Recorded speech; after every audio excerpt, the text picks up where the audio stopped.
Have you ever seen something change so fast and so completely that it almost feels like magic? Well, that's pretty much what happens in the first year of a baby's life. We're talking about going from a totally dependent newborn to a little person with a real personality, all in just 12 short months. So, let's dive into this incredible journey. I mean, just let that sink in for a second. Tripling their weight in 1 year. That kind of explosive growth is, oh wow. And honestly, it's just the tip of the iceberg. It really sets the stage for the absolute whirlwind of development we're about to get into. So, here's our game plan. We'll start with the psychological blueprint that shapes their entire world. Then, we'll get into the nitty-gritty of their physical growth and reflexes. After that, we'll celebrate all those amazing firsts.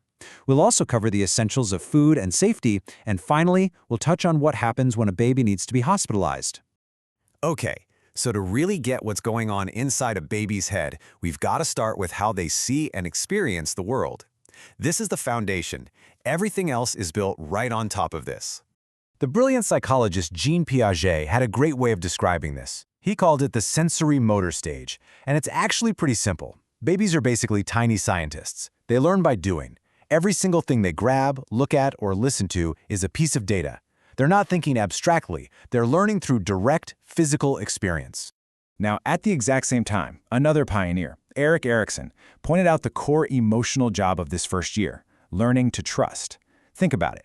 When a baby cries and someone consistently shows up with food, comfort, and warmth, they learn a massive lesson that the world is a safe, reliable place. That feeling of trust, it becomes the bedrock for every relationship they'll ever have. All right, let's switch gears and look at how this development shows up in ways we can actually measure. We're talking vital signs and those amazing built-in reflexes that every baby is born with. This first one is a big one for any new parents, so listen up. Seeing a newborn lose a little bit of weight right after birth can feel super alarming, but it's totally normal. It's just their body adjusting. They almost always bounce right back within about 2 weeks and then get on that fast track to growth we talked about. So check out this dashboard of a healthy infant's vitals. The first thing you'll probably notice is, whoa, their pulse and breathing rates are way faster than an adult's. That's perfectly normal. These numbers are the key metrics that doctors and nurses use to get a quick snapshot of a baby's overall health. You know, babies are born with this incredible set of automatic reflexes. If you stroke their cheek, the rooting reflex makes them turn their head to look for food. The palmar grasp is that surprisingly strong grip you feel when you put your finger in their tiny hand. These aren't choices, they're hardwired survival instincts. And you'll notice that most of them disappear as their brain matures and they gain more control. Now, the pincer grasp is the odd one out here. That's a skill they actually have to learn and master. And here are a few more really fascinating ones. The Murrow reflex, or startle reflex, is that classic move where a baby feels like they're falling and they throw their arms out wide. And the stepping reflex is amazing. If you hold a brand new baby upright with their feet on a table, they'll actually make little stepping motions. The fact that these reflexes are there at birth and then disappear on schedule is a fantastic sign of healthy brain development. Okay, and now for the part everyone loves to watch, the major milestones. This is where you see all that behind-the-scenes development just burst onto the stage as brand new skills. This timeline gives you a perfect bird's-eye view of how their big motor skills progress.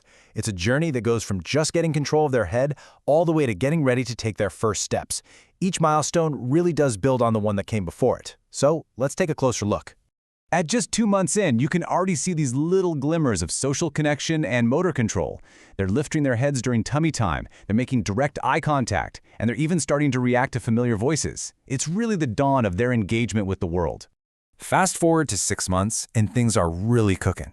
They're mobile now, rolling from their tummy to their back, they have the coordination to hold their own bottle, and socially, they absolutely know who their favorite people are. They're becoming active players in their own lives. By 9 months, you see this huge leap in independence. Sitting up on their own is a total game changer because now their hands are free to explore everything. And that's when you see that pincer grasp, that ability to pick up a tiny puff or a crumb. Socially, they might start getting a little shy around strangers, which just shows how strong their bond is with their primary caregivers. And then boom, 1 year old. They're on the verge of being a toddler. They're pulling themselves up to stand on furniture, getting ready for walking. They're playing little games like peekaboo and waving bye-bye. And critically, they understand the word no, which, let me tell you, is a massive cognitive leap. Of course, all this incredible growing takes a ton of energy. None of this can happen without the right fuel. So let's talk about the essentials of nutrition and care that make it all possible. The food plan for the first year is actually pretty simple. For the first 6 months, it's all about breast milk or formula. That's it. That's all they need. Then, right around the 6th month mark, you can start introducing solid foods, usually one at a time so you can watch for any potential allergies. This is also a good time to bring in a sippy cup to help them practice new skills. And right around the same time you're starting solid foods, you can probably guess what else shows up. Teeth. It's usually the 2 bottom front teeth that come in first, and it's another one of those big milestones that prepares them for a whole new world of food. Okay, so with all this amazing new mobility and curiosity comes a whole new set of challenges. And keeping them safe becomes priority number 1. It is a full-time job. So let's run through the big ones. For sleep, just remember the ABCs. Alone, on their back, in a crib. That's the best way to prevent suffocation. As they get more mobile, you have to be vigilant about keeping small objects out of reach so they don't choke. And of course, other things are non-negotiable. Always use a rear-facing car seat, never leave them on a high surface like a bed or changing table, and always check that bath water temperature. All right, let's shift to a more clinical topic, one that no parent ever wants to deal with, but it's important to understand. Let's talk about what happens when an infant needs to be hospitalized. Giving a baby medicine can be really tricky. For anything taken by mouth, the best way is to use the little syringe and aim it toward the inside of their cheek. This helps them swallow instead of just spitting it all out. And for injections, the safest and best spot on an infant is the vastus lateralis, which is that big fleshy muscle on the side of their thigh. So here's a huge question for healthcare providers. How do you know if a baby is in pain if they can't tell you? Well, that's where a tool like the CRIES scale comes in. Instead of asking, a nurse will observe and score 5 things: their cry, their oxygen needs, their vital signs, their facial expression, and their sleep patterns. It's a way to get an objective measure of their discomfort. A neurological exam on an infant is totally different than on an adult. You can't ask a baby to follow your finger or smile on command, right? So instead, clinicians assess the nerves in the brain by observing those built-in reflexes and behaviors. Do they track a face with their eyes? Is their sucking reflex strong? Are their facial movements even? These simple observations tell you a ton about their brain function. So we've covered psychology, physical growth, all those incredible milestones, and even clinical care. We've packed a mind-boggling amount of change into just 1 year. But what's the single thread that ties all of this together? When you boil it all down, it comes back to that one simple word: trust. Every single milestone, from that first wobbly head lift to that triumphant first step, happens best in an environment where an infant feels safe, secure, and deeply loved.